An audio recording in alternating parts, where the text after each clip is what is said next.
ఈరోజు మనం రేరా రేరా అంటే ఏంటి చాలామందికి ఇంకా తెలియట్లేదు. రేరా అనేది very important initiative by central government and state government. RERA అంటే real estate regulatory authority act. RERA act అంటే ఈ రేరా వల్ల వచ్చే లాభాలేంటి, నష్టాలేంటి ఇవాళ చూద్దాం. ఇంతకుముందు ఎప్పుడైనా బయ్యర్ డిఫాల్ట్ అయితే ఏం చేయాలనేది ఎక్కడా లేదు. బిల్డర్ తప్పు చేస్తే ఏం చేయాలని ఉంది, కానీ బయ్యర్ తప్పు చేస్తే, బయ్యర్ కానీ ఇన్వెస్టర్ కానీ తప్పు చేస్తే ఏం పెనాల్టీ అనేది రేరాలో అది ఇంక్లూడ్ చేసాడు. ఏమవుతుందంటే బయ్యర్ కానీ ఇన్వెస్టర్ కనుక ఒకవేళ అనుకున్న టైంలో ఈఎంఐస్ కట్టపోయినా, పేమెంట్ రిలీజ్ చేయకపోయినా, the builder can file A case against buyer to RERA. RERA చెప్పిన సమాధానంతో సాటిస్ఫై కాకపోతే they can go to RERA appellate authority, పైన ఉంటుంది. సో అక్కడికి వెళ్ళి డెసిషన్ ఫైనల్ అవుతుంది.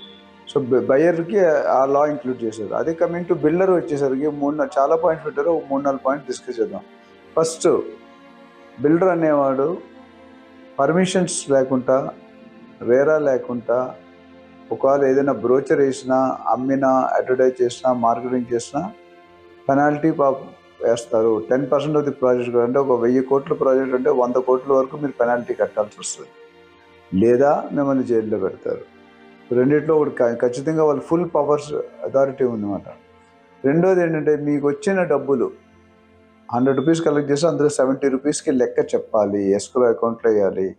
70% ఎలా ఖర్చు పెట్టారు? శాలరీసా, రా మెటీరియలా, కన్జ్యూమబుల్సా, స్పేర్సా, ట్రాన్స్పోర్టేషనా, ఫోన్సా, వెల్ఫేరా, క్యాంటీనా, ఇది ఏదైనా ఖర్చు పెట్టండి.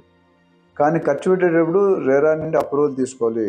జాయింట్ అకౌంట్, ఎస్క్రో అకౌంట్ ఉంటుంది. అందులో ప్రతి చెక్ మనం కస్టమర్కి ఎవరికైనా రిలీజ్ చేసేటప్పుడు, బయ్యర్కి కానీ సెల్లర్కి ఎవరికి ఇచ్చినా అది అప్రూవల్ అయిన తర్వాత మాత్రం చెక్ రిలీజ్ చేయాలి. అప్రూవల్ కాకుండా ఇస్తే మీరు ఇబ్బంది పడతారు. 30% వాళ్ళ వరీ కావట్లేదు, 70. ఇది ఎందుకంటే చాలా మంచి నిర్ణయం. ఎందుకంటే లేకపోతే అంతకుముందు బిల్డర్స్ ఏం చేసేవారంటే, డబ్బులు తీసుకొని ఒక ప్రాజెక్ట్ దగ్గర కలెక్ట్ చేసి ఇంకో 2 మల్టిపుల్ ప్రాజెక్ట్ డైవర్ట్ చేసి ఏ ప్రాజెక్టు కంప్లీట్ చేయకపోవడం ఒకటి.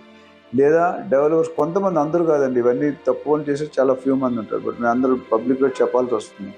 కొంతమంది ఏం చేస్తారంటే తీసుకుని పర్సనల్ ఎస్టేట్ డెవలప్ చేసుకుంటారు, లేదా ఫంక్షన్ చేసుకుంటారు, మ్యారేజ్ చేసుకుంటారు, బర్త్డేలు చేసుకుంటారు, డబ్బులు ఏం చేయదు, లేకపోతే ఫారెన్ ట్రిప్స్ వెళ్తారు. అది ఇప్పుడు కట్టుదల చేశారు. రేరా అనేది చాలా స్ట్రిక్ట్ యాక్ట్. సో అలా కానీ చేస్తే కనుక వాళ్ళ పెనాల్టీ మళ్ళీ 10% ఉంటుంది. మూడోది డెలివరీ పీరియడ్. డెలివరీ పీరియడ్ అంటే మీకు ఏంటి అర్థం ఏంటంటే, ఇంతకుముందు 3 సంవత్సరాలను కంప్లీట్ చేశారు, దానికి 2-3 నెలలు క్వశ్చన్ టైం ఉంటుంది. అది దాటితే కనుక every month either builder rent ఇవ్వాలి, లేదా ఇంట్రెస్ట్ కట్టాలి. ఆ రెంట్ ఇచ్చిన దగ్గర కూడా మెలుగు ఉంటుంది. జనరల్గా బిల్డర్స్ ఏం చేస్తారంటే, స్క్వేర్ ఫీట్కి అక్కడ మార్కెట్ రేట్ 30 రూపాయలు ఉంటే మీకు 5 రూపాయలు 6 రూపాయలు పెడతారు. అది మనం చూసుకొని ఎమోషన్ సెంటిమెంట్లో సైన్ చేస్తాం. నిజంగా డిలే అయినప్పుడు అయితే ఇప్పుడు అక్కడ 50,000 ఉంటే మీకు 10,000 వస్తుంది రెంట్. అది కరెక్ట్ కాదు కదా. సో ఆ పాయింట్ మీకు తెలిస్తే పర్లేదు, లేకపోతే మీరు ఎవరైనా professional real estate agent appoint చేసుకుంటే మీకు హెల్ప్ చేస్తారు. సో అట్లా స్పెసిఫికేషన్స్ ఏమి ఇచ్చాము మీకు, ప్యారీవేర్ ఇచ్చామా, కమోడ్కి, లేకపోతే ఇండివేర్ ఇచ్చామా, టోటో ఇచ్చామా, లోకల్ గల్లీ మీకు ఇచ్చామా, దాన్ని బట్టి చాలామంది ఏం చేస్తారంటే builders Finolex or equivalent cable, Parryware or equivalent make అంటారు. అది ఎప్పుడైతే ఈక్వివలెంట్ అన్నాడో అది చాలా డేంజర్ అండి. ఎందుకంటే ఏదైనా ఇవ్వచ్చు. ఎప్పుడైనా మీరు చూడండి, డూప్లికేట్ పట్టే బాగా మెరుస్తుంది ఒరిజినల్ పట్టు కంటే. ఇక్కడ కూడా డూప్లికేట్ సామాన్లు అందంగా షైనింగ్ కనిపిస్తాయి, బట్ రిలయబిలిటీ ఉండదు, క్వాలిటీ ఉండదు.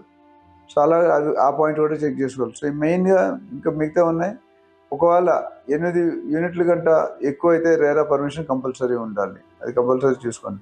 500 స్క్వేర్ మీటర్స్ కంటే ఎక్కువ ఉంటే దానికి రేరా పర్మిషన్ ఉండాలి. అంటే అనేకమైన కండిషన్స్ మనకు లే డౌన్ చేశారు. ఇంట్రెస్ట్ ఉన్న వాళ్ళు మన దగ్గర మనల్ని అప్రోచ్ అయితే ఇంకా డీటెయిల్డ్గా చెప్తాం. ఇది బిల్డర్కి. అదేవిధంగా స్పెసిఫికేషన్ చెప్పాను కదా, అట్లా డెలివరీ, అట్లా కామన్ ఏరియా, టెక్నికల్ అన్ని స్పెసిఫిక్. ఫ్లోరింగ్ ఏమిస్తాడు, గ్రానైట్ కిచెన్ గ్రానైట్ టేబుల్ వేస్తాడు, విత్ ఫర్నిషింగ్, వితౌట్ ఫర్నిషింగ్, అవన్నీ కూడా మనం కనుక్కోవాలి. లాస్ట్ పాయింట్ ఏంటంటే మన ఏజెంట్ ముఖ్యంగా రేరా లైసెన్స్ ఉండాలి, లేకపోతే ఇబ్బంది పడతారు. రేరా లైసెన్స్ లేకుండా నువ్వు దొరికితే they can penalise and put the job. మీ మీద ఏమైనా ఎఫ్ఐఆర్ కేసు ఉంటే ముందే డిక్లేర్ చేయాలి. ఎఫ్ఐఆర్ అక్యూజ్ ఉన్నారా, కంప్లైంట్ ఉన్నారా.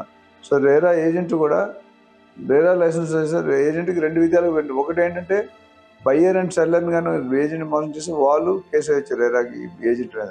అదేవిధంగా సెల్లర్ కానీ బయ్యర్ కానీ కమిషన్ ఇవ్వకపోతే రేరా లైసెన్స్ ఉంటే రేరాకి అప్లై చేయొచ్చు. పైన రేరా అప్లియేట్ అథారిటీకి వెళ్ళొచ్చు. సో అప్లియేట్ అథారిటీ పైన ఉంటుంది ఒక step. So that's the final decision. So ఇవన్నీ కూడా రేరా వచ్చిన తర్వాత ఎంతో కంట్రోల్ అయింది, బట్ ఇంకా ఎంతో కంట్రోల్ అవ్వాల్సిన అవసరం అయితే ఉంది. పెరగాలి. ఇంకా రిజిడిటీ లేదు, స్ట్రిక్ట్నెస్ లేదు. సో జస్ట్ అదొక విధంగా ఫాలో అవుతున్నారు. కంప్లీట్గా ఫాలో అవుతున్నట్లేదు. కంప్లీట్గా ఫాలో అవుతూ కొన్ని ప్లేస్లు, కొన్ని సిటీల్లో ఆల్రెడీ మొత్తం పూర్తి స్థాయిలో అమలు పరుస్తారు. బట్ మన దగ్గర ఇంకా పెరగాల్సిన అవసరం ఉంది. Thank you.